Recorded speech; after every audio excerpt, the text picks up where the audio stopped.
Сайн мэцхан өрхөн мөдөд сонсогчдоо Мета подкастын дараагийн дугаар инх эхлэхэд бэлэн болсон байна. Энэ удаагийн дугаарын сэдэв болохоор спортын сэтгэл судлал гэж юу вэ гэсэн сэдвээр ярилцах байгаа. За энэ удаагийн дугаарт зочноор оролцож байгаа.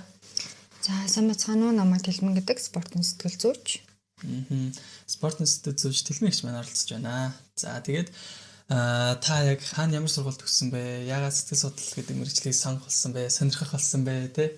Ямар академик туршлагууд байгаа вэ? Эхлээд ярилцъя. За эхлээд бол нөгөө спортын сэтгэл судлал. За ер нь сэтгэл судлал гэдэг мэргэжлийг яагаад сонгох болсон гэхээр би өөрөө тамирчин байсан. За тэгээ намайг тамирчин байх үед бол Монголд бол яг нөгөө спортын сэтгэл судлалын салбар маань өөрөө тутмаг байсан болохоор энэ салбарыг бол сонгож орж ирсэн. За бакалавра би болохоор 14 онд МУИСт хамгаалаад за магистра 17 онд МУИСт хамгаалаад одоо МУИС докторанттай суралцж байгаа. За докторант магистрийн ерөнхийдөө нөгөө бичсэн сэдвүүд маань дандаа тамирчидтай холбоотой сэдвүүдээр ерөнхийдөө бичиж зэрэг хамгаалах гэж явж байгаа. Зөв. За шуудрын подкастын сэдвийн асуултууд руу оръё. За хамгийн ихний асуулт болохоор спортын сэтгэл судлал гэж юу вэ гэсэн ерхий асуулт байна. За тэгээд юуг судалдаг салбар вэ гэсэн асуулт байна. Спортын сэтгэл судлал ерөнхийдөө яг спортын сэтгэл судлал гэхээр манай ер нь дийлэнх одоо ард иргэдийн маань ойлголт нь тамирчин дээр илүү их тулгуурласан гэж ойлгоод байдаг. За гэтэл спортын сэтгэл судлал гэдэг маань зөвхөн ганцхан тамирчин биш. За дасгалжуулагч, за мөн тэр нөгөө тамирчдын тэмцээн уралдааныг үзэж байгаа нөгөө үзэгчид, зрителүүд, за мөн гэр бүл, найз нөхөд, нийгмийн бүх оролцоогоор ерөнхийдөө судалж явдаг ийм салбар байгаа. Тэгэхээр нөгөө тэр тамирчин хүн маань өөрөө нийгэмд оролцоотой явж идэг болохоор яалтчгүй спортын сэтгэл судлал маань ингээд яг нь дэлгэрэнгүй ингэж нийтэд нь хүрээлж тамирчингаа барьж авдаг гэж болгож байна. За сэтгэл судлаачид болон сэтгэл зүйчид спортын салбартай хэрхэн яаж уялддаг юм бэ? За яг юугаараа уялддаг вэ? Сэтгэл судлал сэтгэл зүйч нар бол яг бид нар өөрснөө нөгөө салбараа сонгоо явуулдаг юм. За одоо би хүүхдийн чиглэлээр явъя гэхэд хүүхдийн чиглэл рүү ордог ч юм уу тий. Спортын сэтгэл судлал руу орё гэх юм бол яг тэр спортын сэтгэл судлалыг илүү сайн түлхүү ойлгож судлах хэрэгтэй байдаг ч юм уу тий. Гэхдээ миний ерөнхийдөө бодлоор бол спортын сэтгэл судлал гэдэг салбарыг сонгож байгаа бол та зүгээр нэг спортыг сонирхож байгаа сонирхогч биш. Яг тухайн спортоор хичээлээд үтцсэн биеэрээ одоо тэр нөгөө бүх зүйлийг нь мэдрээд үтцсэн байх юм бол илүү нөгөө яг нь тамирчидтайгаа эргүүлээ зөвлөгөө өгж байгаа тэр дасгалжуулагч нартайгаа эцэг эхчүүдтэйгээ нөгөө холбогдоход илүү ойр болов уу гэж ерөөхдөө бол би боддог.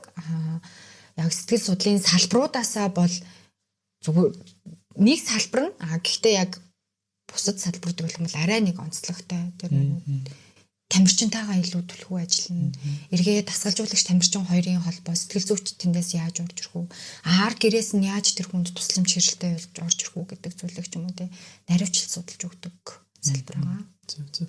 За үзэгч сонсогчд нь сонирхож байгаа. Та өөрөө ямар нэг спортоор хичээлдэг байсан уу? Би 9 настайгаас усан спортоор хичээлээд 14 настайд спортын дидмастерын зэргийг хийжсэн. Тэгээд тухайн үед бол хамгийн залуу дидмастер болж исэн. За тэгээд 15таагаас ерөнхийдөө бол усан спортоо солиод триатлоны спорт гэдэг төрөл рүү орж ирсэн. За тэгээд триатлоны спорт гэхээр хүмүүс бас мэдгүй байж магадгүй энэ нь өөрөө нөгөө сэлээд дугуй унаад гүүгээд бариандаа орж ирдэг. За олимпийн нэг төрөл стандарт зай нь бол яг 1500 м сэлнэ. 40 км дугуйна 10 км гүйж ирдэг. За шууд сэргийн бэлтгэл шиг ямар сонсогч. Харин тийм. Энэ зүгээр стандарт зай. За бүр нөгөө Ironman гэдэг байгаа төмөрхөн гэдэг төрөл. За тэр нь болохоор яг бүх төрлүүдийн баг марафон зай гэж хэлж болно. 10 км одоо жишээ нь сэлдэг ч юм уу те 180 км дугуй унаад 40 км 42 км гүйж орж ирдэг ч юм уу. Иймэрхүү байдлаар энэ триатлоны спорт нь илүү дэсвэр хатуучлалын спорт гэж боддог. Тийм.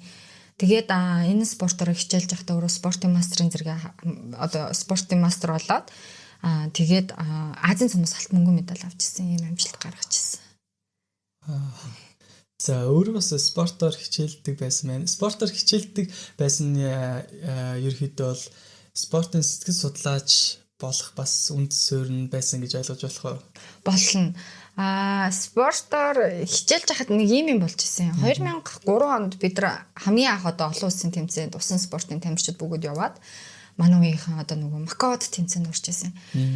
Тэгээд харж исэн чинь ингээд бусад орны тамирчид одоо Хятад, Япон гэдэг ингээд Азиад тэргүүлж байгаа спортын одоо тамирчдыг харсан чинь нэг тамирчин дээр 10 хүн ажиллаж байгаа байхгүй юу. Тэр 10 хүн нь дасгалжуу, ерөнхий дасгалжуулагч, одоо бие бэлтрийн дасгалжуулагч, техник, за тэгснэ хоол зүйч, сэтгэл зүйч гэл эмч гэл ороод ирэнгүүт бид гайхал би тухайд амар гайхчихсан. Тэг чи Монголд орсон чинь нэг хүн 30 хүнтэй ажиллаад байгаа байхгүй юу. Бүх зүйлийг хийгээд. Тэгээд манад нөгөө нэг юу орж ирсэн юм л да.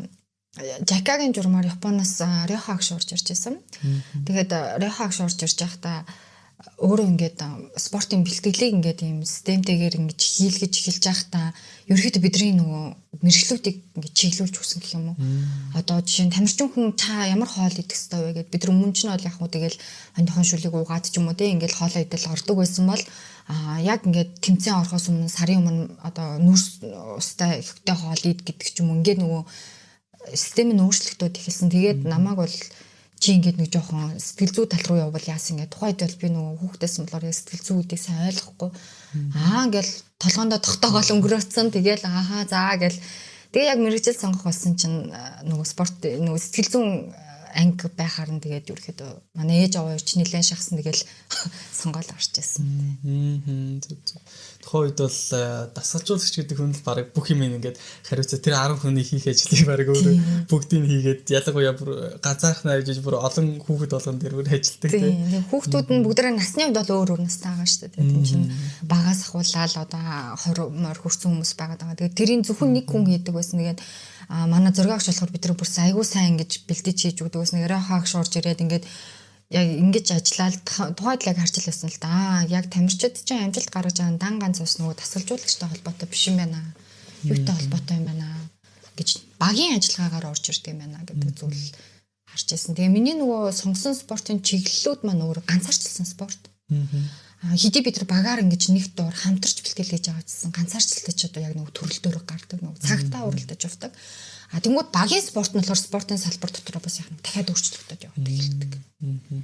Тэгэхээр Монгол улсад бол спортын сэтгэл судлал гэдэг сэтгэл судлалын салбар бол 1900 одоо хэдчүүдийн 70 80 90-ад оноос хөгжсөн байж болно те. Тэр дундаа ингээд төрөлжсөн болоод ирэхээр спортын сэтгэл судлал гэхээр бүр бас залуу эрт хойшоо болчихж шүү дээ. Тэгэхээр сэтгэл судлаачид тамирчдыг хэрхий яаж дэмждэм бэ те. Спортын сэтгэл судлаач байхгүй байх нь яг ямар эрсдэлтэй юм тэгвэл тэр талаар нь ярил. Яг бид нар одоо нөгөө нэг дээр үед гэхээр амар дээр үеийн ярих юм шиг үзэх юм бол нөгөө спортын сэтгэл зүйч бол нэг шаардлагагүй гэж манай их дасгалжуулагч нар нөгөө багийн холбоодууд дээр үздэг байсан. Яг юм бол манай дасгалжуулагч тэр үргийг одоо гүйцэтгэгчдэг гэдэг одоо манай дасгалжуулагч нэг универсал хүн гэж шүү дээ үзчихдэг байсан. Тэнгүүд одоо болохоор яг ингээд хөгжил нь явагдаад эхлэнгүүд үгүй энэ сэтгэл зүйч нь илүү чухал юм байна. Тухайн тамирчны гарааны өмнө байх ёстой бэлтгэлтийн үе дээр одоо тэр уналт төгсөлтийн байгаа тэр процесс ар гэрээс орж ирж байгаа сургуулаас орж ирж байгаа нийгмээс орж ирж байгаа одоо тэр дарамтуудаас хүүхэд одоо нөгөө нэг яаж сэтгэл зүйн хувирж явж гэнэ вэ гэдгийг одоо манай ахнаа сэтгэл зүйч маань тэр спортын сэтгэл зүйч маань тэрийг хянаж одоо нөгөө байранд нь байлгаж зэгцэлж одоо тэр тамирчинд яг чи спортод анхаараа гэдэг зүйл рүү илүү яхнаа чиглүүлж өгч явж идэг. Хэрвээ яг спортын сэтгэл зүйч гэдэг зүйл маань байхгүй болоод эхэлэх юм бол мэдээж энэ чинь нэг том хэсэг нь байхгүй болоод эхэлждэг. Бид нар ч одоо нөгөө илүү одоо манай монголчууд нөгөө сэтгэл зүй гэдэг зүйлийг яриад эхэлчихэж байгаа болохоор яг нь тэр хэсэг маань алдагдаад эхлэнгүүд нөгөө бидний хүсэж байгаа амжилт одоо олимпиас тэдэн алтан медаль авч гэдэг юм уу те дэлхийн дэд удаагийн авраг гаргаж ирнэ гэдэг тэр амжилт маань хойшлоод байна л гэсэн үг байна. Тэгэхээр эцсийн бүлэгтээ яг тэр спортын сэтгэл зүйч бай, дасгалжуулагч бай, тэр спортын холбооч бай, тамирчингаас одоо юу хүсэж байгаа вэ гэхээр бид нар нөгөө амжилт гаргаад илүү их нөгөө дэлхийн одоо хэмжээний тамирчдыг бэлтгэх зорилготой байгаад байгаа. Нэг ерөөсөө нэгдсэн нэг зорилготой л явж байгаа. За тэгээ үзэгч сонсогч манаас сонирхож магадгүй те. Спортын сэтгэл судлаач гэхээр яг юу хийдэг, практик дээр яг юу хийдэг хүн бэ гэж асууж магадгүй. Баг тамирчтай зүгээр л нэг тэмцээнд явахт нь те хажууд нь дагаал явж идэг одоо хүн юм уу те амжилт гаргахад нь л тусалдаг хүн юм уу эсвэл бэлтгэл сургуультаас дахуулаад бас хамт байж идэг юм уу за тэгээд тэмцээний өмнөх болон тэмцээний дараа хүртэл хамтдаа бас ажиллаж идэг юм уу те яг юунууд дээр төлхөө ажилдаг юу хийдэг хүн бэ те сэтгэл зүйч чинь одоо ерөнхийдөө яг практик дээр шууд тамирчидтайгаа харьцаж байна, дасгалжуулагчтайгаа харьцаж байна. бэлтгэлээ процессоос нь ахуулаад тэмцээнийг одоо эхлээл дуус хүртэл бүх процесс дээр яг нэг тэр сэтгэл зүйч маань өөрөө бас хамт явж идэг. За мэдээд очингуудаа ингээл нөгөө зөвхөн ингээ хүүхдүүдэд ажиглаад хараад суугаад байхгүй тэр одоо энэ тамирч одоо жишээ нь миний туршлага дээр үзэх юм бол одоо би нөгөө усан спортын SS клубын багтаа хамтарч ажилладаг. За тэгээд над дээр явж байгаа хүүхдүүдээр ингээ бэлтгэл дээр нь бол би нэг 2-7 хоногт нэг удаа ч юм уу очиж ерөнхийдөө үздэг байгаа. Тэгэхэд тамирчид нөгөө бэлтгэлээ хийж явах процесс дундаа тэнд чинь мэдээж шантрал явагдаж эхлэн тийм үү. Зарим тамирчид болохоор нөгөө өөр нөөцтэй байгаад байгаа хэрнээ тэрийг нэг гарахгүй нэг жоохон галтуурдаг залхуурах тийм үү процесс гарч ирнэ. Тэр болгоныг ерөнхийдөө хийнаа за чи ингээрэ тэгэрэ гэдэг зүйлийг ингэж хэлж өгч идэг. За тэнгууд яг бэлтгэлд орохоос өмнө тухайн хүүхдийн сэтгэл зүйн байдал ямар байна вэ гэдгийг байнгын нөгөө хянжээдэг. Тэрийг болохоор нөгөө тэмдэглэлийг хөтлүүлдэг ч юм уу те байнгын хинж авч идэг. За яг бэлтгэлийн үед тэр хүүхдийн сэтгэл зүй ямар байсан бэ? Үнэхээр одоо ингээ булчин шүрмэс чангараад өвцсөн үү, залхуурсан уу, эсвэл тухайн бэлтгэл хөнгөн санагдсан уу гэдэг тэр чинь бэлтгэл дээр бас нэг өөр процесс явж байгаа. За бэлтгэлийн дараа тэр хүүхэд өөрөө 100% бэлтгэлээ хийж чадсан гэж одоо нөгөө өөртөө итгэлтэй байна уу? Мэдээж багш тасаллаа ингээ хүчж байгаа. Тэдэн метр явна шүү гэдэг дасгалыг хүчж байгаа. Тэнгүүд тухайн тамирчин тэдэн метрэл явна.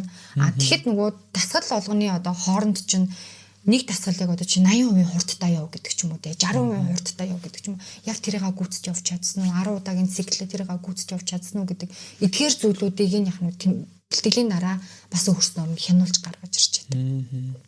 За тэмцээний өмнө бол яг хуу сэтгэл зүйч бол бас хэрэгтэй тамирчид маань сандран найн тэгээд зарим нэг нь одоо бүр нэг айж байгаагаа дараа тэт өөртөө ихтэй болдог ч юм уу те янз бүрийн сэтгэл зүйн өөрчлөлтүүд гаргаж ирнэ тэгээд яаж тайвшруулах вэ яаж хүүхдүүдийг одоо тэр зөвхөн одоо тэр гараан дээр анхааралтай байх уу алдаа гаргахгүй байх уу гэдэг зүйлийг яа усан спортч өөрөө нөгөө нэг юуны хувьд бол дөрмийн хувьд амар хатуу байгаад байдаг. Одоо буруу зүйл хийх юм бол шууд юу бол хасагддаг.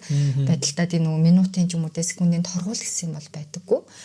Тийм болохоор нөгөө тамирчид маань өөрснөө тэрэн дээр орж явахдаа алдчихсан, нойлуулж исэн тохиолдолд бол тэрнээс маш их айцтай болчдөг. Үсрэлтэн дээр одоо жишээ нь нойлуулц өгд бол дараа болгоно үсрэх дээр айцтай байдаг ч юм уу те.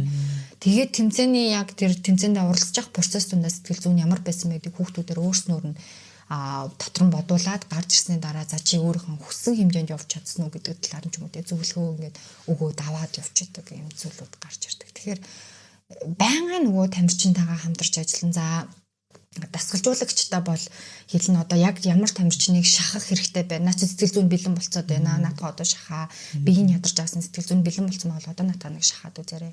За наач одоо уналтанд орсон байх шүү. Наатхан дээр одоо ингэж ажиллах шүү цөмөрөө гэдэг ч юм уу. Ингэж өрхөдөө дасгалжуулагч нь бас яг нэг байнгын холбоотой явж байдаг. Нөгөө талаас гуравдагч итгэж гэж байгаа. Тэрний юу гэхээр ээж тухайн тамирчиндээ одоо нөгөө хамгийн том нөлөөлөл бол тасалжуулах сэтгэл зүйч гэхээс илүү ар гэр ээж аав байгаа. Тэгэхээр нөгөө ээж аавын нөлөө дэмжлэг яаж оруулж ирэх вэ? Ээж аав одоо зарим ээж аавд маань ингэдэг та гарч ирэнгүүтээ өө чи сайн явахгүй яасан гэдэг ч юм уу те нөгөө хүүхдээ бүр загнаад эхэлдэг. Тэр хүүхэд угаасаа өөрөө алдцсангаа мэдрээд ингээ хямарсан байж идэл загнангууд шууд тэмцээний дараа нөгөө сэтгэл готролд оруулах ч юм уу тийм процесс оруулдаг. Тэгэхээр тэмцээний дараа гарч ирсэн дараа хүүхдүүдийг ерөнхийдөө бол нөгөө нэг ингэхгүй шүү. Бэлтгэлийн дараа хүнд бэлтгэл гараад ирсэн маа шүү. Та одоо тэ загнахгүй өвтэйхэн байгаарай гэдэг ч юм уу. Эдгээр зүйлүүдийг эцэгчүүлсэн бас яг маш их ярилцж явж байдаг. Зөв. Подкастыг маань сонсож байгаа тамирчид байвал илүү бас ойлгож тий үзчихэж бас магадгүй л дээ. Би бас нөгөө тэмцээний үеэр яг ямар их байдгийг сайн мэдэхгүй л нөгөө ялсан ялагдлын дараа тэмцээний өмнөх дараах ингээ бэлтгэл сургууль энэ төр гэдэг. За дараагийн асуулт нь болохоор юм байна. Тэмцээний өмнөх биеийн бэлтгэл ба сэтгэл зүйн бэлтгэл хоёрын одоо ялгаа уялдаа нь юу вэ? За ихэвчлэн ингээд сайн чанартай тамирчид ягаа сэтгэл зүгээрээ илүү тий байх тусмаа илүү одоо ялгаа гарч эхэлтийн тийм ээ. Чи бараг мэдэх бахта усан спортын нүү дэлхийн алдартай тамирч Майкл Фелпс гэдэг тийм үү дэлхийн одоо бараг хамгийн их алтан медальтай рекордыг одоо эзэн шүү. Тийм хамгийн их алтан медальтай энэ тамирчин байдаг. Тэр тамирчны хэлжсэн нэг үг гэдэг. Тэр нь юу вэ гэхээр сэтгэл зүй чанга одоо хатуу байх тусам тэр одоо нөгөө ямар ч хүчтэй булчинг яг нь илэрхийлж чадна гэдэг ийм зүйлийг гаргаж ирж байдаг. Тэгэхээр за тэмцээний өмнөх биеийн бэлтгэл гэж байна. За биеийн бэлтгэл гэдэг маань одоо бие халаахаас ахуулаад орж ирж байгаа. Тухайн тамирчин одоо бие дутуу халааж байгаа тохиолдолд тэмцээний туршид яг нөгөө гэмтэл авах магадлал өндөр болж эхэлж байдаг. Одоо үе мөчнөн дээр ч гэдэг юм мөр гар өвдгөндөө ч гэдэг юм те бэртлүүдийг авах магадлалтай байгаа гэдэг. Тэгэхээр халаалт гэдэг зүйл яг биеийн бэлтгэлүүд бол маш чухал байдаг. За халаалтыг хийгээд гараад ирсний дараа тэр халсан биеэ нөгөө дулааныхын жингийн бас удаан хадгалах хэрэгтэй байгаад байдаг. За хувираа спортын тамирчид бол яг шууд нөгөө хувцас сольж өмсөө дээгүүрээ одоо халаалтын хувцсыг өмсөө суучих чинь тий. Усан спорт болохоор нөгөө нороод гарч ирж байгаа болохоор яг нь тэр халаалтыг алдахгүй тулд маш хурдан нөгөө нэг халаалтын хувцснуудаа өмсөөд бие ингээд бэлэн байлгаж явах хэрэгтэй байгаад байдаг. Тэгэхгүй нөгөө 1000 халдсан байгаад ч гэсэн бид нар одоо жишээ нь халаалтыг алдчих юм бол бид нар нөгөө хийсэн халаалт маань ямар ч нэмэргүй хүүхэд маань ороо шүрмэс татах ч гэдэг юм уу тий. Эсвэл нөгөө хүүхэл гарна гэмтэл авах юм процессуудыг гарч ирнэ. За сэтгэл зүйн бэлтгэлийн хувьд бол яг тухайн хүүхэд ер нь ийм байдаг юм нөгөө тамирчид нөгөө яг жилийн одоо турш тэмцээнүүдийн хооронд тэр бэлтгэлийг үнэхээр чанартай хийж исэн бол тэр тамирчин нэг амар тийм нэг сандралын төвшингүүд нэг явагддаггүй. Тамирчин ямар нэгэн байдлаар одоо жоохон галтурцсан байдаг ч юм уу те тэгэхээр нөгөө тамирч тэрийг мэдчихэдэг. Тэгж байгаа тохиолдолд нэг сандралууд үүсэж эхэлдэг. За энэ нэгдүгээр жишээ. Хоёрдугаар жишээ нь болохоор нөгөө цагийн спортууд чинь гараан дээр гарахтаа сайн цагтаа байх юм бол шилдвүттэй гардаг. Усан спорт дээр чинь шилдвүттэй гарчдаг байхгүй. За тэнгууд нөгөө шилдвүттэй гарангууд хүүхдүүд чинь айгаад эхэлнэ. Уралд амар нөгөө дэдэрчүүд Монгол улсад амар гарууд байгаа шүү дээ. Шууд нөгөө өөрөө өрсөндөө айц сүсгээд эхэлдэг. Тэрний оронд одоо чинь би юу зөвлөдөг вэ гэхээр айх зүйл байхгүй. Медаль авах нь чухал биш. Эдгээр хүмүүстэй уралдаж байна гэдэг чинь чиний цаг ахна гэсэн үг. Тэгэхээр чи хувийн амжилтыг эвдэж байна гэдэг зүйлийг хэлж өгч байдаг. Тэгэхээр мэдээж нүг шилдвүүдтэй гарах тусам яг нь цаг ахиж байдаг. Тэрийг дагаа нүг хурдлаад явчихдаг гэсэн үг байхгүй. Өөртөөгөө адилхан юм уу эсвэл өөрөөсөө нэг жоохон доогуур цагтаа хүүхдүүдтэй гарах юм бол хүүхдүүд чинь нэг 50 гэсгээд нэг ганц хоёртой ойлгохдаг ч юм уу те. Яг шилдвүүдтэй гарч байгаа тохиолдолд тэр гараан дээр нүг гарсан хүүхдүүдийн цаг бол огцом ахих магадлал өндөртэй байна. Тэгэхээр яг энэ утгаар нөгөө сэтгэл зүгийн тайвшруулж өгч байдаг. За тэгээд сандрал бол маш их явагдана. Манай тамирчид ч хөөрхөн штэ. За миний хувьд ч гэсэн тийм л байсан. Яг гараанд гарах гал ингээ хүлээлгийн өрөөнд ингээд хүлээлгээд нэг нэгээр ингэж гаргаж дууддаг. Тэгэх хооронд чинь 0 ормоор санагдал. Үндэ бол 0 орох ямар ч тийм процесс байхгүй байхгүй. Тэгмээ бизнесмар санагдал, хүн дээр ч юм уу хөнгөнөр бизнесмар санагдал, зүрх дэлсэл эхэлдэг ч юм уу те. Эсвэл яна би алдчихвал яах вэ гэдэг иймэрхүү айдсууд амар их үүсэж эхэлдэг. Энэ нь болохоор зүгээр нэг сандралаар үүсэж эхэлж байгаа. Тэнгүүд манай нөгөө ээж аауд болон багш нар болохоор яадаг вэ гэхээр битээ сандар 50 бай гэдэг. Яаж 50 байх аргыг бид нар нөгөө хүүхдүүдтэй хэлчихгүй 50 бай гэдэг. 50 бай гэд хэлээл хүүхэд 50 болчтой эсвэл тамирчид 50 болчдог бол болж ин юм уу?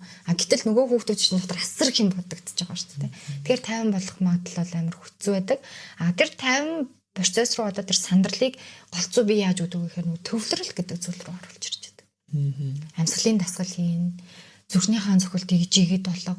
За амьсгалын дасгалт хийж явах процесс дундаа за чи яг төгс гараага төсөөл, төгс сэлэлтэй төсөөл гэдэг ч юм уу те. Иймэрхүү процесс руу оруулж ирэнгүүт нөгөө хүүхдүүд маань шууд ингээд нүдэн дээр харц эдэр нь өөрчлөгдөд ороод эхэлж байдаг. Ерөнхийдөө тийм байдаг. Окей. За дараагийн асуулт нь болохоор тэмцээний өмнөх айдас дарамт тамирчдад хэрхэн нөлөөлдөг вэ гэдэг нэг өмнөх танаас харилцааттай соёлтой л хичээлтэй. Айдас дарамт ер нь бол амар нөлөөлнө л доо. За хүүхдийн бас онцлог өөр. Зарим хүүхдүүд болохоор бүр ингээд амар загнуулаад гарахаар амар сайн уралтаад яваад өгч хүүхдүүд байдаг. Багсаа чамаа гэх юм бол бараг л ер нь алах шүү гэж хэлэхэд л тэр хүүхэд бүр ингээд сэргээл гараа явчихдаг хүүхдүүд байгаа гэдэг те. Зарим хүүхдүүд нь болохоор бүр ингээд аргатаалсаа ингээд бараг нэг хүүхэд бүүвэлж байгаа энэний болгож иж гарангуут ингээд сэргээ гараа явж уддаг. Тэгэхээр нөгөө тухайн хүүхдийн онцгоос хамаарна. Нөгөө загнуулаад гараад явах гээд байгаа хүүхдэд өстө миний хүн мундаг шүү чи чадсан шүү гэж хэлэх юм бол бүр илүү хүүхдүүдийг айдлах процесс үүсдэг ч юм уу тийм. Тэгэхээр ерөнхийдөө юу гэдэг нөгөө сандрал гэдэг зүйл маань үүсэх тусам яадаг вэ гэхээр хүний дандаа нэг юм сөрөг одоо бодлоодыг оруулж ирж байдаг. Сөрөг нөгөө сэтгэл хөдлөлүүдийг үүсгэж байдаг гэж ойлгож байна.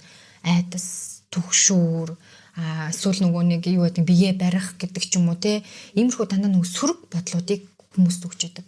За чи одоо уралдаж чадахгүй те гэдэг ч юм уу те. Чи одоо бараг алдчих байх таа үнэндээ бол тэр хүүхд алдахгүй шүү дээ те. Чи одоо өстө мундаг сайн байж чадахгүй чи бараг шүрмэс татчих юм шүү гэл. Тэнгүүд нөгөө хүүхднээс сэлж явахдаа тэрийг бодоод ч юм уу тэр юмаа хийж явахдаа тэрийг бодоод яваад байх жишээ нь байгаад байдаг. Тэгэхээр нөгөө яг тэр сөрөг бодол тэр одоо айц төгшүүр гэдэг байгаа зүйл маань юу ч сандралаас үүдэлтэй. Тэгэхээр тэр сандралыг бид нар яах ёстой вэ гэхээр огт тэр чинь алга болохгүй байхгүй юу. Гэтэ мэдээ сандрал байх нь зөв. Сандрал байх тусам тэр хүүхэд өөрөө яах нь бас нөгөө нэг юмыг эргцүүлэх боломжтой гаргаж ирж байдаг. Тэгэхээр тэр сандралыг бид нар эргцүүлэх боломж руу яаж оруулдаг вэ гэхээр дандаа нөгөө төвлөрөл рүү оруулж ирдэг. Нөгөө уралдах гээд байгаа хүүхдэд ажиглаад үз. Өрсөлдөх гээд байгаа хүүхдэд ажигл. Тэр хүүхдийн чинь техник нь юугаараа илүү юм. Тэр хүүхдийн одоо нөгөө нэг цохилт нь юугаараа илүү юм гэдэг ч юм уу те сэлт нь юугаараа илүү юм. За чамд тэр хүүхдээс илүү юм юу вэ? Тэсвэр нь үү, төвчээр нь үү, гусалт нь үү гэдэг ч юм уу те. Энэ илүү процессуудаа харах тийм боломжийг дандаа яах нь өгч өгдөг. Тэгэхээр сандралыг бид яах нь эрг сэтгэл зүй рүү шилжүүлж өгөх ёстой. Тэгэхээр тэмцээний өмнө бол хүүхдүүд ер нь гайг болоод орчин доо. Зөв нэлээ өөртөө бас нөгөө дарамт үүсгээд байдаг бах те ялангуяа нөгөө би алдчихвал яана, алдаа гаргачихвал яана, манай дасгалжуулагч маань намайг юу гэж хэлэх вэ? Манай аав ээж маань юу гэж үзэх вэ? За тэгээд үзэгчд үзэж байгаа үед бол энэ хүмүүс намайг юу гэж харах болоо, би байдалд орчих болоо, яачих бол гэд нэлээ өөр дээрээ бас нөгөө бодоод дарамт үүсгээд байдаг бах те. Тий, одоо жишээ нь нөгөө өөрийнх нь нөхцөн байгаа цаг нь мэдээж амжилт гаргаж ирсэн цагаас 1-2 секунд юм илүү ч юм уу те зарим тасгалжуулагч өгдөг ч юм уу эсвэл нөгөө хүүхэд өөрийнх нь явдаг цагаар нь өвчнгүүд тэр хүүхэд алдаа гаргаад ирлээ. Тэгэхээр хамгийн түрүүнд хин цаг нөх юм багш цаг нь дараа нь хин цаг нөх юм аав ээж цаг нь тэнгууд нөгөө үзэгчд байгаа ш тэр хүүхдээ яаж авдаг гэдгийг харж байгаа үзэгчд байгаа те өө эн чинь сайн байсан чи яатсан гэдэг энэ бодлоо. Тэгэхээр нөгөө шууд өөрөө ингээд өөрөө өөртөө ингээд автоматар бодол үүсгээд байдаг. Гэтэл бол энэ нэг амар тийм чухал зүйл биш ээ. Магадгүй тэр тухайн тамирчин болгоны нөгөө өсөлт уналт гэдэг процессууд нь дандаа яг нэг багт явж байгаа хүүхдүүдийг харцангуй адилхан байгаад байдаг. Өөр багт байгаа хүүхдүүдийн болохоор өөр байгаад байгаа жишээтэй байдаг. Тэгэхээр нөгөө тамирчин болгон дээр яг нөгөө өсөлтийн цэг гэж байж хагаад уналтын цэг гэж орж ирж байдаг. Тэр уналтын цэг дээр одоо яг нөгөө тэмцээн зохион байгуулагдаж байгаа бол бид нар тэр хүүхдээс 1000 амжилт хүсэж ямар ч нэмэргүй байхгүй. Тэр чинь нөгөө бие физиологиороо уналтынхаа яг цэг дээр очсон байгаа болохоор бид нар тэндээс ямар ч амжилтыг яг нөгөө хараад нэмэргүй гарч байгаа амжилт нь баг энэ уналтан дээр ийм амжилт гаргаж байгаа сайн байна шүү гэдэг өнцгөөс баг хүлээж авсан дээр байгаа. Гэтэл нөгөө бид хэд ч бүгдээрээ л дандаа нөгөө илүү зүйлийг хүсэж идэг. Хүүхэд өөрөө тэр илүү зүйлийг дандаа хүсэж идэг. Ер нь бол бараг гараа болгон дээр л би нөгөө юугаа ахиулах хэрэгтэй гэдэг ч юм уу тийм. Би ээж авах ачийг хариулах хэрэгтэй гэдэг тийм. Гэтэл тэр нөгөө ээж авах нь ачийг хариулж байгаадаа биш. Өөрөө тэрийг бие дайчлаад тэр сэлээд өглөө 5 цагаас бэлтгэлтэй гараад хичээлтэй явангуудаа орой дахиад нөгөө яах нь бэлтгэлтэй яваад ингэж байгаа энэ өөрийгөө дайчилж байгаа процесс чинь л бид ээж авах ачийг хариулаад байгаа. Сая ярихтаа бас хэллээ л дээ нөгөө зарим хүүхдүүд ингээд загнуулаад гарчхаараа илүү ингээд амжилт гаргачихдаг гэж зарим хүүхдүүд нь болохоор өөстөө нэг бүүгэлж байгаа юм шиг ингэж аргадчихэж гаргахаар ер нь сандал төвшлт нь гайг болдог ч гэдэм үү. За тэр нь болохоор нас хүс дээр ерөөхдөө бас өөр илэрдэггүй эрэгтэй эмэгтэй тамирчдын хооронд ч гэдэм үү одоо насны хооронд ч гэдэм үү. За тэгээд дээрэс нь спортын төрөл зэрэгээс хамаарат ер нь сэтгэл зүйчдийн хийх ажил нь бас өөр байдгүй. Спортын төрөл чинь ер нь бол багийн болон ганцаарчлсан гэж ерөөхдөө англиад байдаг тийм. Тийм дээр ерөөхдөө бас ялгаа илэрдэггүй. Илэрдэг. За юу бага насны хүүхдүүд бол ерөнхийдөө жоох харагдуулах хандлагатай. Ерөнхийдөө нэг 6-7-оос нэг 9-10 насны хүүхдүүд бол ер нь нэг жоохон харагдуулж гад байх хандлагатай байгаад байдаг. Тэгээ харахгүй штэ жоохон хүүхдүүд юм чинь тийм. Яг одоо нэг 10-аас дээш насны хүүхдүүд бол харцангуй нэг харагдуулах нь гайгүй. Гэхдээ яг тухайн хүүхдийн сэтгэл зүйн онцлогоос хамаарат бас яг харагдуулах процесс гарч ирнэ л дээ. Туршлагаас хамаарах тийм. Туршлагаас хамаарна. Хэр олон тэмцээнд орж исэн, хэр багаасаа жишээ нь бүр багаасаа спортоор хичээлсэн хүүхдүүд бол ер нь бараг зөвхөдөл гарсан. Бараг өөрт нь илүү сайн байдаг. Юм хэлэхгүй гаргасан бараг илүү сайн одоо амжилт хүрдэг ч юм уу те.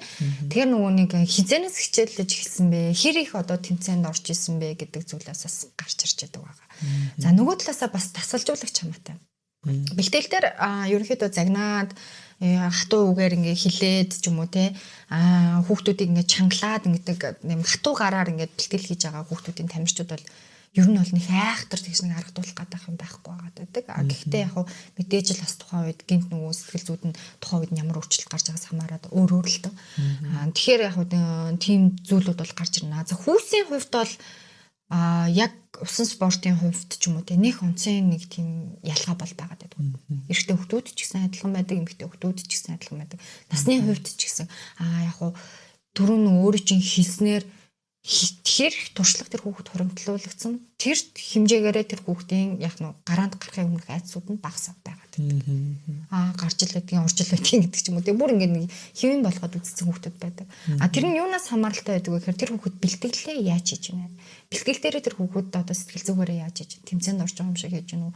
Бэлтгэлгээ зүгээр энгийн одоо тийм азраад хийж гэнэ үү гэдгээсээ ерөнхийдөө хамаарат байдаг.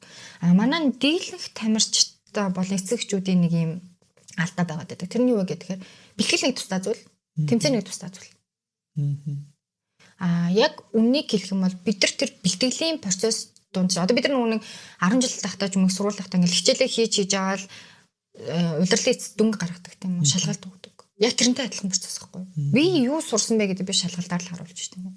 Тэгэхээр би бэлтгэлээр хийгээд юугаар сайжирсан бэ гэдгийг тэмцээнээр орж харуулж байна. Онцлог нь юугаараа ялгаатай 1 2 3 дахь байрлал эзэлж байна. Тэгэхээр энэ нөгөө ялгааг нэг зүйл гэдгийг нь ойлгохгүйгээр тус нь ойлгоод авангуудаа бэлтгэл дээрээ арай сул хийгээл тэгсэн тэмцээн дээр илүү амжилт гаргадаг гэдэг ч юм уу те. Иймэрхүү процессор хүмүүс айгүйх ойлгож хүлээгээд аваад байдаг. Тэгэхээр тэр хоёрыг бодлыг нэгтгэхэд ороод ирсэн хүүхдүүдэд бол харьцангуйд нөгөө айц сандрал гэдэг ч юм уу тэр бүх зүйлүүд гайгүй болоод эхэлдэг. Хүс ялгаахгүй ерөөхдөө гайгүй болж идэг. За төрлүүдийн хувьд бол нэр хүчнийх, төсвөрийнх, за тэгээд гэдэг маш олон төрлүүд спортын төрлүүдэд байгаа. Одоо жишээ нь анхаарал төвлөрүүлэх одоо манай буудлага модлогодчуд бол маш их нэг анхаарал төвлөрөх шаардсан спортууд аваад байдаг тийм үү. Тэрнээс хамаарад ерөнхийдөө хүн болгоны нөгөө мэдрэмжүүд нөр байгаа гэдэг. Спорт ч өөрөө нөгөө асар их мэдрэмж шаардсан төрөл байгаад байдаг. Одоо болохоор нөгөө мэдрэмжүүд шал өөр. Тэгэхээр сэтгэл зүйч бас энэ дээр яг тухайн спортоор одоо жишээ нь миний хувьд бол би ганцаарчлсан спортоор илүү их нөгөө нэг хичээлжсэн хүний хувьд багийн спорт руу орлоо гэхэд надад туршлага тутах байхгүй. Багийн спорт чинь тэр талбай дээр 5 6 хүн гараад эхэлчихэж байна тийм үү. Тэр 5 6 хүн яг нэг хүн шиг сэтгэж нэг хүн шиг хөдөлж тэр багаас амжилт гарна. Тэр 5 6 баг одоо нөгөө замянтайгаа нийлээд баг 10 20 хүмүүсийг яг нэг хүн шиг болох вэ гэдэг чинь багийн спортоор хичээлжсэн одоо тэр хүмүүсээр сэтгэл зүйч болсон байгаа бол тэр хүний хийж чадах талбар байхгүй. Ганцаарчлсан спортоор хичээлжсэн хүн багийн спорт руу орно гэх юм бол үнэхээр амар туршлага тутна. Тэгмээд багийн спортоор хичээлжсэн хүн маань ганцаарчлсан спорт руу оронгууд тэрийг бас яг нэг мэдрэхэд туршлага дутаад эхэлдэг. Тэр яг нөгөө энэ ялгааг бид нар бас нөгөө сэтгэл зүйчдэр маань гаргаад өгчүүл айгу сайн байгаад байдаг. Тэгвэл нөгөө би чаднадаа л те за би багийн спорт руу ороод би чаднадаа л би ганцаарчлсан спорт руу орох юм бол бидний нөгөө хүсэж байгаа амжилт маань тодорхой хэмжээгээр яг нөгөө хоошлно гэсэн үг байна. Өмнө спортоор хичээлдэг тамирчин байсан хүн бол сэтгэл зүйч болоод спортын сэтгэл зүйчээр ажиллахад илүү дээр төхөн байдаг байх те илүү орчныг нь хүртэл ойлгодог байж байгаа жишээ нь тийм ээ. Усан салхи дээр хичээлэхэд ер нь хүйсийн харьцаа ер нь хэрэг байдаг. Эрэгтэйчүүд хөвчлэн байдаг уу, эмэгтэйчүүд хөвчлэн байдаг уу? Одоо нийгмийн тогтсон хандлагаар одоо би бол тэгж бодож байгаа байхгүй. Эрэгтэйчүүд хөвчлэн байдаг байх та гэж бодож байгаа байхгүй. Тэнгуутлаа эцэг эхийн хүлээлт ер нь бол эмэгтэйчүүдийг ингээд те ер нь бол ингээд бие бэлтрийн ингээд ерөнхийдөө ингээд одоо өдөр тутмын дасгал хөдөлгөөн гэдэг шиг тэгээ эрүүл амьдралын хэм маяг болох гэж усан салхи дээр явуулт юм болов. Тэнгуудлаа эрэгтэйчүүдийг болохоор илүү тийм яг спортын хүн болгох гэж те яг амжилт гаргах гэж ирээдүрэн чиглэсэн те тэр маягаар явуулдаг болов гэсэн нэг тийм тогтсон хандлага надад суудсан байгаа байхгүй тий. Усан спортоор яг нэг дийлэнх ойролцоолтоор бол эрэгтэйчүүд илүү. Гэхдээ нөгөө нэг олон улсын олимпийн хорооноос нөгөө гаргасан шийдвэр байдаг. Одоо нөгөө хүүсийн хэмжээг тэнцвэржүүлнэ. Эрэгтэй эмэгтэй тамирчин 50-50% хүүсийн хэмжээ тэнцвэртэй байх ёстой. Шүүгч нар хүүсийн хэмжээнд тэнцвэртэй байх ёстой гэдэг ч юм уу те. Тэгээ нөгөө тэр процессыг бариад манайхаар одоо яг нөгөө бага насны эмэгтэй хүмүүс бас дийл хичээллэж эхэлж байгаа. Усан спортын хувьд бол яг нөгөө биеийг ингээд нөгөө яг юм жигд хөгжүүлдэг. Эмэгтэй хүний хувьд бол бас нөгөө хөгжил нь арай өөр болчтой. Эрэгтэй хүний хувьд бол үнэхээр төгс бие гарч ирдэг те. Далбаатай хүс бэлхүүс амар гоё ингээд гарч ирдэг. Эмэгтэй хүний хувьд бол усан спорт ч өөр нөгөө илүү гар оролцоотой ингээд ер нь бүх л одоо булчингууд оролцож байгаа гэсэн нөгөө цээж айгүйх хөгжөөд эхэлдэг. Тэнгүүд нөгөө одоо хувц өмсгөнгүүд одоо жишээ нь цээжрээд багдаад эхлэнгүүд доограад хардаг ч юм уу те нэг иймэрхүү процессууд гарч ирдэг. Мэдээж энэ спортод л гарч ирж байгаа л нэг одоо сайд эффектүүд байхгүй. Тэр ч утгаараа. Гэхдээ ер нь бол манай усан спортын хувьд бол дийлэнх нь одоо хүүхдүүд бага насны охид эрэгтэйчүүд бол маш их сонирхож хичээлж эхэлж байгаа. Нэг үеэ бодох юм бол маш их бассейнууд одоо баригдаж эхэлж байна. Тэгэхээр хичээллэх хүүхдийн тоо маш их нэмэгдэж байна. За нөгөө талаараас нөгөө нэг биеийг чирэгжүүлнэ, бэлтэржүүлнэ гэдэг зорилгоороос нөгөө эцэг эхчүүд хүүхдүүдээ өгч байна. За тэгээ манайх ч юм бол нэг үе бодох юм бол өвлийн улирал урт болоод эхлэнгүүт хүүхдүүдээ аваад гадагшаа дотгошоо их хүмүүс явдаг болсон болохоор мэдээж тэн чинь далаатай газар очиж байгаа, мэдээж тэн чинь бассейнтай газар очиж байгаа болохоор хүүхдүүдийг яг нэг сэлээ сургацсан байх хэрэгтэй гэдэг ийм зорилгоор ерөнхийдөө хүүхдүүдийг хичээллүүлж байгаа. За тэгээ энэ чэнэс өөрснөө нөгөө тамирчин болохыг хүсэж байгаа эцэг эхчүүд нь тухайн спортынхаа одоо нөгөө тухайн клуб дээр явж байгаа тасгалжуулагчид нь хүүхдүүдээ шалгуулад оруулж явах юм процессууд бол маш их гарч ирж байгаа. Тэгэхээр усан спортын хөгжил бол яг нь маш их хурцтай хөгжиж явж байгаа гэж ерөнхийдөө ойлгож байна. За дараагийн асуулт болохоор тамирчдын ялагдлын дараах сэтгэл зүйн уналт цаашдын бэлтгэл сургалтанд нь хэрхэн нөлөөлдөг вэ? За тэгээд түүнийг хэрхэн даван туулдаг вэ? Сэтгэл зүйчнүүд түн дээр нь хэрхэн яаж тусалдаг вэ гэсэн асуулт байна. Ялагдал гэхээр яг нөгөө тухайн төрөл дээр одоо тэг өөрийнхөө одоо явдаг жишээ төрөл дээр ч юм уу ялагдтаад ороод ирлээ гэж бодоод бол тамирчдад бол амар нөгөө хүнд цохилт болж орж ирдэг л дээ. Өөрийнх нь төрөл байгаа гэдэг тийм үү. Дээрээс нь нөгөө хүлээж байгаа хүлээлт нь бас хамаарх хэрэгтэй тамирчид болгоно. Хитрхи өндөр хүлээлт тавьсан бол те улам тэг илүү стресстэй одоо готролд орох магадлал нь илүү ихсдэг ч юм уу тийм ээ. Тийм. Яг одоо нөгөө сэтлээ манайхан ч нөгөө хит амжилтын төлөө өгөөд эхэлчих юм бол за тэгээд бүр гоё юм болно шүү дээ. Тэр хит амжилтын төлөө сэтэл гэдэг маань өөрөө нэгэн бодлын бид ингээ бас нэг зөв юм шиг хараад байдаг боловч нөгөө талаараа шууд тэр хэмжээнд хүрэхгүй бол амар нөгөө юм сэтгэл готрол шууд оруулдаг байхгүй хүүхдээ. Дараа нь өөр төрөл байгаад хахад ч гэсэн тэр төрөл дээр амжилт гарах боломж байгаад хахад яг нөгөө тэр хүүхэд зүгээр ингээ зас бичдэг гомж ингээ хайчих тохиолдол маш их гарч ирж байдаг. Тэгэхээр ерөнхийдөө яг тийм тохиолдолд ороод ирсэн байгаа хүүхдүүдэд бол яг алдаа нь юу байсан бэ гэдгийг эхлээд ярилцдаг. Өөр нөгөөтг нь гаргаж ирүүлдэг гэх юм уу та. Би мэдээж харсан байгаа те. Тэндээс яг юунаар алдсан бэ гэдэг би дээрэс нь харчлаа шүү дээ. Багш нь харчлаа, эцэг нь харчлаа. Хүүхэд тэрийг олж харсан байна уу гэдэг зүйлүүд байгаа. Хүүхэд нөгөө нэг тухайн тамирчин маань хамт гарч исэн хүүхдүүдэд тутун үнэлээ 50 явж идэл араас нь гүйцэх чадвар одоо нөгөө процесс хүрч чадахгүй болоод байна шүү дээ. Тэр хүүхдийг ахиж байгаатай адилхан бусад өрсөлдөгчнөр яг давхарлалт ахиж байгаа байхгүй юу. Тэрийг зарим тамирчид маань ерөнхийдөө нөгөө тэгж нөгөө ойлгохгүй би ахицсан би мундаг болсон гэдэг нэг тийм юутай байгаад байдаг. Тэгмүүд яг өөрийнх нь алдаа юу байсан бэ гэдгийг өөр нь хөвчлэн ерөнхийдөө гаруулж ирдэг. За чи нэг бодоод үзтээ. За хоёлаа үнэхээр ингээд хожигдчихлоо. Одоо буцаач чадахгүй шүү дээ хоёлаа тийм болохоор энийхүү бодоод үз. Юун дээр алдчих вэ? Ингээд тэнгууд хүүхэд тухайн тамирчин маань би нэг ингээд алдсан юм шиг байна гэдэг тэнгууд зөв буруу чи чи энэ үнцгийг ингэж олж харсан байна. Тийм байна ингэсэн байна. За одоо хоёлаа эндээс яаж гарах вэ? Чи бид хоёр дараа тэдэн төрлүүд байгаа. Тэгэхээр хоёлаа наад энэ дээр гаргасан алдаагаа дараагийн төрлөөр яаж засах вэ гэдэг талаар нь өөртөө нь ерөөхдөө яриулаад маш ингэж яг нэг хөнгөн ингэж гаргуулахыг айлуулах хичээж байдаг. Тэгэхгүй хайж штэ. Тэгэх юм бол нөгөөд чинь мэдээж бус төрлүүд бол байхгүй баа явуулаад гэл. За нөгөө талаараа бэлтгэл дээрээ яг нь бүр илүү нөгөө хийж чадахгүй тэрэн дээрээ бүр ингэж шатаад уурлаад те бүр ингэж нөгөө тэр хүүхдээс гарах гээд байгаа амжилтыг нөгөө шаталт гэдэг нь тамирчин болгоно гарч ирж байгаа зүг гаргаж ирэх юм бол айгүй мундаг зүйл байхгүй. Гэтэл тамирчид маань буруу гаргаад ирдэг магадлууд айгүйх байдаг. Тэгэхээр тэр буруу гаргаад ирэх юм бол тэр хүүхдээс бид нар амжилт хараад ирэхгүй байхгүй. Шаталт чинь нөгөө өөрийн чинь нөгөө идээд бүр ингэж өөрийн чинь дотроос нь нэгснээр яг нь алж байгаа зүйл байдаг.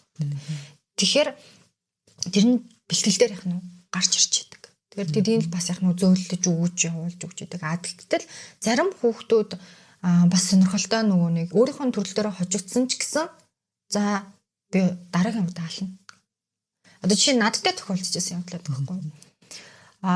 Би ч нөгөө яг анх триатлон руу орчоод сэлээд дугуй унаад гүгээд гараад ирж байгаа шүү дээ. Тэгээд миний хамгийн анхны улсын аварга бол бүр инээдтэй юм болж байсан. Уснаас гараад ирсэн миний хөлний шүрмэс татсан байсан байхгүй. Тэгээд тэр чигтэр бүх зайгаа дуусгаад ороод ирж байгаа.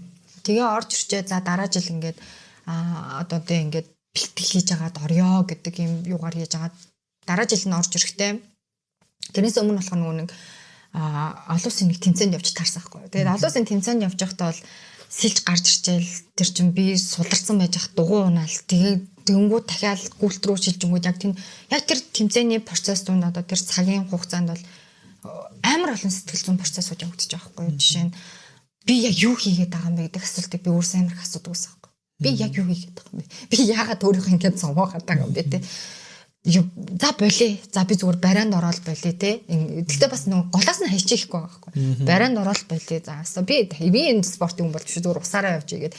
Тэгэж бодоод оронгууд нөгөө нэг та тэр зайг дуусгаж орж ирснээр та ялагч болчихдог байхгүй. Медаль авах нь чухал биш.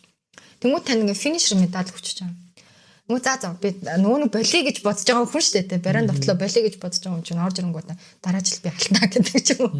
Тиймэрхүү нөгөө сэтгэл зүг гарч ирдэг. Тэгэхээр яг энэ дээр нөгөө би жишээнийх нь тэр төрөл дээр хожигдоод хамгийн сүлд нь орж ирж штэ. Тэгэхээр надад амар болон сэтгэл зүйн процессыг явагдсан байгаа штэ тийм.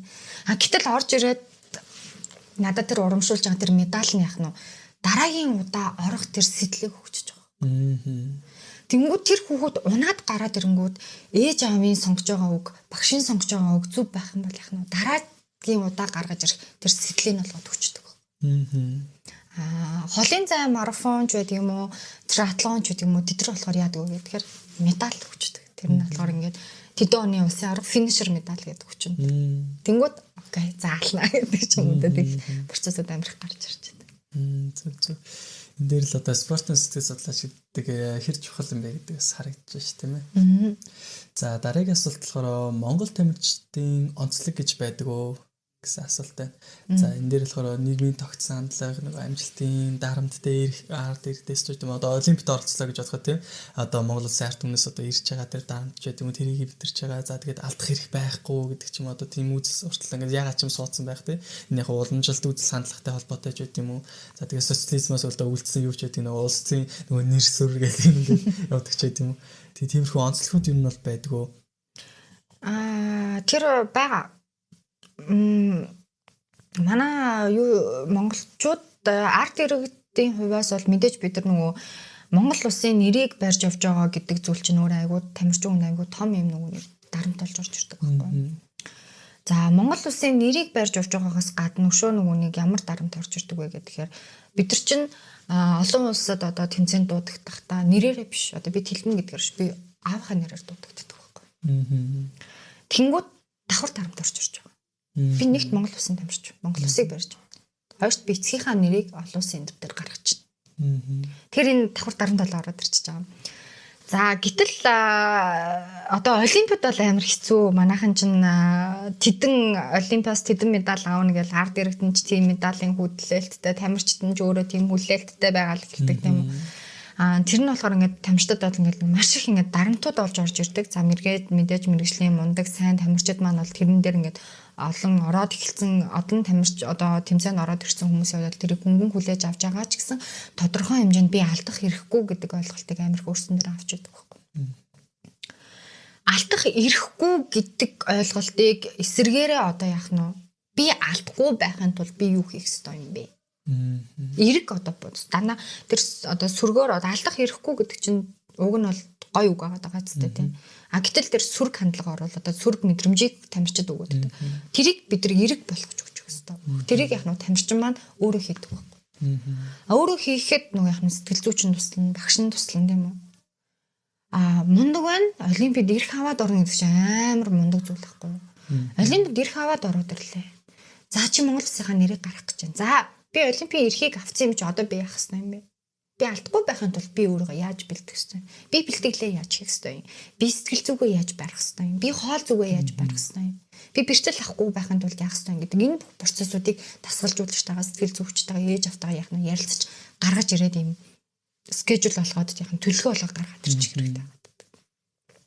За Монгол хүний бие бэлтрийн онцлог бол мэдээж маш мундаг. Бид нар ч нөгөө хоньныхоо махыг иддэг болохоор юм бяртай юм эрэгтэй эмэгтэй хүүхэд гэлтгүй юм бяртай хүчтэй байгаад байдаг. Тэгээд бидний хувьд бол нөгөө яг ингээд системтэй одоо яг энэ гадаадын тамирчид яагаад ийм их амжилт гаргаад байна вэ гэдэг нь системтэй ингэж дандаа бүтгэн одоо яг нь 4 жилээр нь одоо хиттийн тамирчид байна шүү дээ тий. 4 жилээр нь одоо ингээд тэр тамирчнаас одоо жишээ өөрөөс ч үнтэй ингээд амжилт гаргана гэдгийг харчлаа. 4 жилийн дараа олимп болох гэж байна тийм үү? 4 жилийн одоо хугацаатай төлөвлөгөө боловсруулчих жоохгүй системтэй. Тэгээд тэр системтэй төлөвлөгөө боловсруулах дээр нэг зүйл нь юу гэдэг вэ гэхээр чи хэрвээ олимпийн авраг болох юм бол чи ээж автах болсон. Тэр нөгөө тамирчтай ингээ вакуум болгоод ингээд одоо яах нь тусдаа ингээд авчдаг байхгүй юу? Тэр нь болохоор тэр хүүхэд тамирчид дандаа нөгөөнийх нь сэтэл болж өгч байдаг. 4 жилийн хугацаанд ингээд уулзч чадахгүй байж байгаа бэлтгэлээ хийж иж байгаа л олимпийн аврагуулал ээж автаа уулзч гэдэг юм уу те. Иймэрхүү процессор яваад байна. Ямар муухай юм бэ те. Ялалт гаргавал уулзна гэдэг. Гарахгүй бол яах юм те. Тэгээ энэ болохоор нөгөө нэг өөрөө хятадын барьдаг бодлого нь байхгүй те.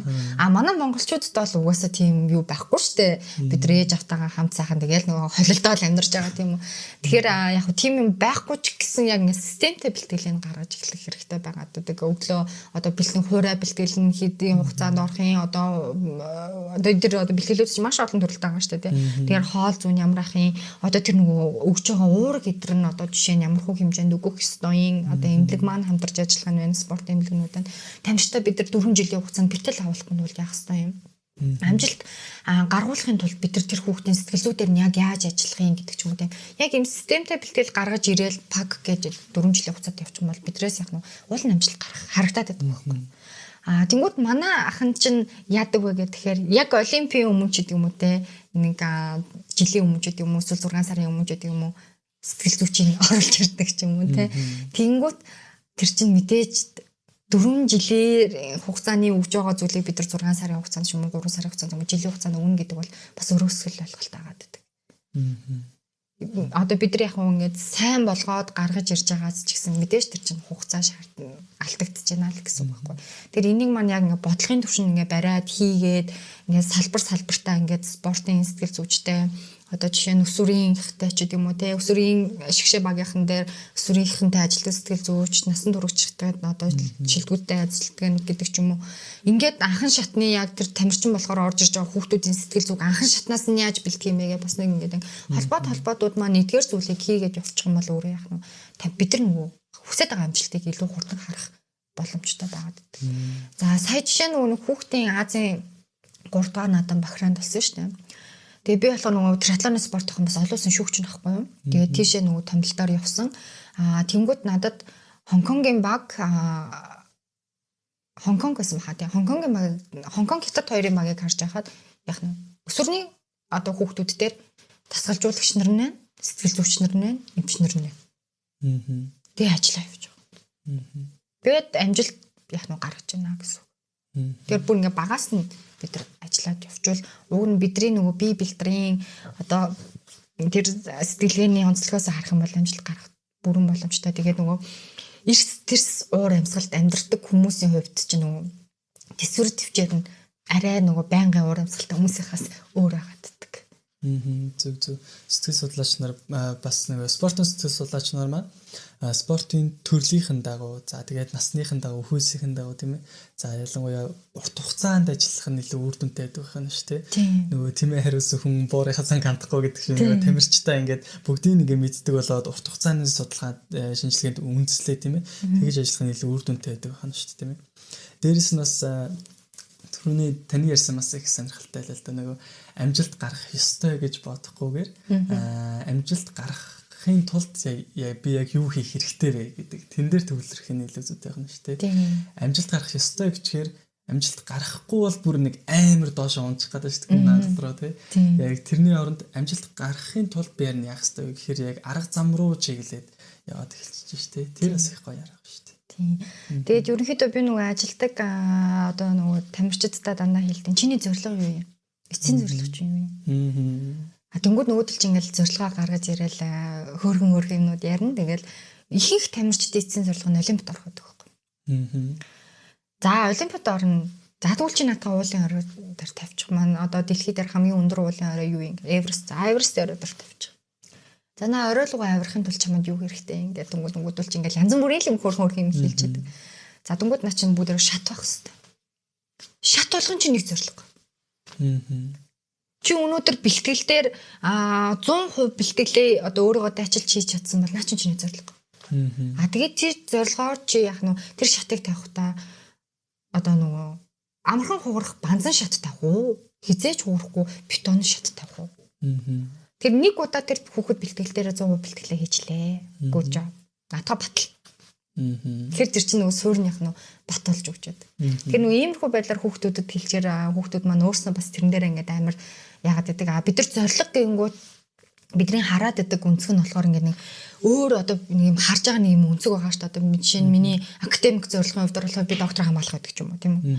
Спортын зорилгын хувьд би одоо жишээ нь одоо юу олимпиад орох байлаа гэж бодъё тийм үү. Ийм байгаад байдаг. Ингээд эрс ийм зорилгууд тавиад байдаг байхгүй. Гэтэл миний өдөр тутамдаа тэр хийгээд байгаа бэлтгэл чинь өөр миний бас зорилго шүү дээ. Би тэр 2 цагийг эрч хүчтэй одоо тэр өөрийгөө дайчилж хийж чадсанаараа тэр чинь миний зорилго болоо гарч ирж байгаа. Тэр нөгөө алхам бүтрэм өдөр тутамдаа хийж байгаа зүйлээ хүүхдүүд маань үнэлэхгүй зүгээр л нэг хийдэг зүйл байдаг зүйл гэдэг өнцгөөс хараад эхлэнгүүтэл бидний нөгөө нэг амжилт гаргах ёстой гэдэг энэ өнцгөл харагдаад эхэлдэг. За дараагийн асуулт маань Монгол улсад спортын сэтгэл судлалын салбар хэр зэрэг хөгжиж байна вэ? Баг тамирчид, тасгалжуулагчид сэтгэл зүйн дэмжлэгийг анхаарч авч үздэг болж байна уу гэсэн асуулт байна. Нэг үе бодвол одоо харьцангуй бас яг хөгжиж эхэлж байна. Би яг магистра 17 онд хамгаалчаад олимпийн орон дээр очиод бас нөгөө улсын бие тамирын өдөр очичоод ингээд би сэтгэл зүйч юм өөрөө тамирчин байсан юм ингээд хамтарч ажиллая гэдэг юм хүсэлтүүдийг тавьж исэн. Тэгэхэд бол яг хаалга мөрөгжил байсан л да. Тэр нь болохоор манай тасгалжуулагч нар хийчин шаардлагатай болдуудыг гэдэг ч юм уу те. Ийм байсан бол одоо яг ингээд харахад нөгөө спортын сэтгэл зүйч нар ямар чухал юм бэ гэдгийг ингээд тэмцээн олимп болгоноор л харж штэ бид нар тий. Тэгээ тэрийг харснаар бол бас яг салбар маань тодорхой хэмжээнд хурцтай хөгжиж эхэлж байна. Тэгээ тасгалжуулагч нар маань ч гэсэн бас одоо яг энэ спортын сэтгэл зүй гэдэг салбар одоо үнэхээр хэрэгтэй юм байна гэдгийг бас олоо харсан байна. Холбоодууд маань зарим холбоодууд маань бас яг спортын сэтгэл зүйчтэйгээ хамтарч ажиллаад эхэлсэн байна. Тэр энэ бол бас яг давуу тал байгаад байна. Тэгэхээр хөгжиж эхэлж байна. Тэгээ цаашдаа ч бас мундаг хөгжих байх гэж би бодож байна. За тэгвэл одоогоор ерөөхдөө энэ салбарт те спортын сэтгэл судлалын салбарт тулгарч байгаа саад бэрхшээл байгаа юу? Яг юу саад болоод байна ч гэдэг юм уу? Тиймэрхүү тулгарч байгаа бэрхшээл байгаа юу? Бага. Одоо жишээ нь нөгөө нэг ингээл тамирчидтайгаа хамт гадагшаа дутгшоо тэмцээнд явах хэрэг гарна. За тэнгууд нөгөө санхүү зардлын асуудлууд гарч ирнэ тийм үү? Тэрийг яг нөө ерөнхийдөө ихвчлэн та өөрөө дагаа явуучих гэдэг юм уу те. Санхүүгийн хувьд нэг тийм их асуудлууд гарч ирдэг. Яг сэтгэл зүйчтэйг болон ажиллахад бас зарим тохиолдолд хэцүү байгаад байдаг л да нөгөө эцэг хийх ч гэдэг юм уу те. Эсвэл нөгөө багш тасгалжуулагч юм эсвэл холбоодууд нь ч гэдэг юм уу нэг шаардлагагүй гэдээ үзчих юм бол нөгөө тэр одоо сэтгэл зүйч маань ажиллах хэдий хүсэлтэй байсан ч гэсэн нөгөө дургуут хүчгүй процессууд айгүйх гарч ирээд байдаг. Тэгээд спортын сэтгэл зүйчтэй ажиллах хэрэгтэй юм байна гэдэг зүйлийг маань тасгалжуулагч маань цаашаа уламжилж эцэг эхчүүдтэйгээ дамжуулж ижил тэр процесс чинь үүснэ үү гэхээс биш тасгалжуулагч нь хүсэхгүй эцэг эхчүүд нь хүсээд байхад бол бас яг нэг тэр нэг юм үр дүнтэй арга болж өгөхгүй гэсэн үг байхгүй. Энд чинь нөгөө яг одоо бид нар жишээ нөгөө хүүхдүүд анх сургуульд өгөхөд чинь эцэг их багш хүүхэд гэсэн гурван холбоогоор явна шүү гэж ярьдаг те. Спортоор бас яг адилхан байхгүй. Тамирчин эцэг их тасгалжуулагч энэ холбоо чинь ингэж нэгдэж одоо яг гурвалжин болж ижил тэр хүнээс бид нар амжилт хүсэж шүү дээ тий. Гэтэл дасгалжуулагч гэдэг холбоо ч юм уу эцэг их гэдэг холбоо ингээд ийм одоо анивч байгаа гэрлэн анивчаад ах юм бол тэр чинь яг бидний хүсэж байгаа үр дүн гарахгүй байхгүй. Тийм. Тиймэрхүү байдлаар ерөөхдөө нэг саадууд тулгараад эхэлж байдаг. Гэтэ энэ салбар маань бас ерөөхдөө хөгжиж ирж байгаа гэдэг нь асаав шүү дээ тийм ээ. За ингээ подкаст нь ерөнхийдөө дуусах төгсөн байна. За тэгээ хамгийн сүүлчийн асуултаа асууя. За тэр нь болохоор ирээдүйд спортын сэтгэл зүйчээр ажиллахыг хүсэж байгаа хүүхэд залууст таны зүгээс өгөх зөвлөгөө юу вэ гэсэн асуулт байна.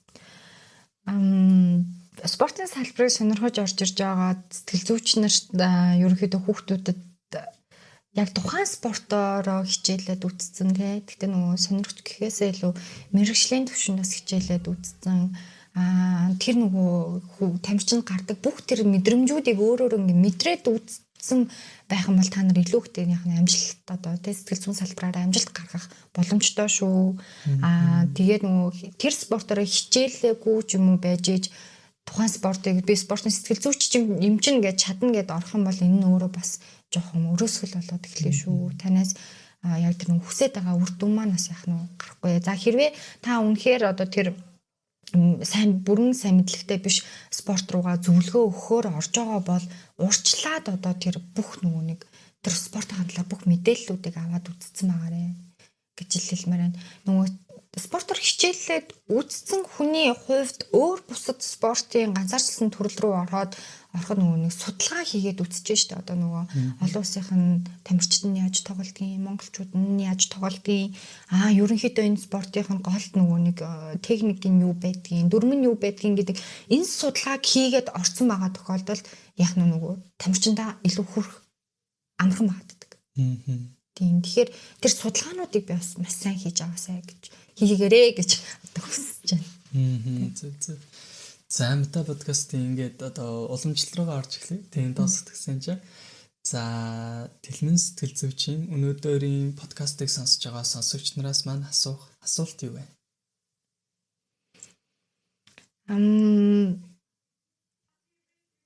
Хөдөлгөөн яагаад чухал вэ гэж асуусан байна. Энэ зөвхөн спорттой холбоотой биш, зүгээр энгийн хүмүүст ч гэсэн яагаад хөдөлгөөн гэдэг зүйл маань чухал юм бэ? Хөдөлгөөнийг дагаад сэтгэл зүй бэлтгэлжилт чухал уу гэж асууж болох. Болно энэ бол таны дасгал хөдөлгөөн гэдэг ямар чухал юм бэ? Таны хувьд тийм ээ? Тийм. Таны хувьд одоо дасгал хөдөлгөөн гэдэг зүйл чухал уу? Дасгал хөдөлгөөнийг дагаад сэтгэл зүй болон бэлтгэлжилт чухал гэж үзэж байна уу? Дасгал хөдөлгөөн танд юу өгч болох вэ? Тэндээс юу авч болох вэ тийм ээ? За ихсэ гоё сонирхолтой асуулт асуулаа. За ингээд эрхэм өндөр сонсогчдоо Мета подкастын энэ дугаар инхүү өндөрлөхөд бэлэн боллоо. За энэ удаагийн дугаар сэтгэл зүйч спортын сэтгэл зүйч Тэлмэнэгч маань оролцлоо. За тэгээд дараагийн дугаараар эргэн уулзалтаа түр баяртай. Энэ удаагийн дугаарыг сонссон сонсогч та бүхэндээ баярлалаа гэж хэлье.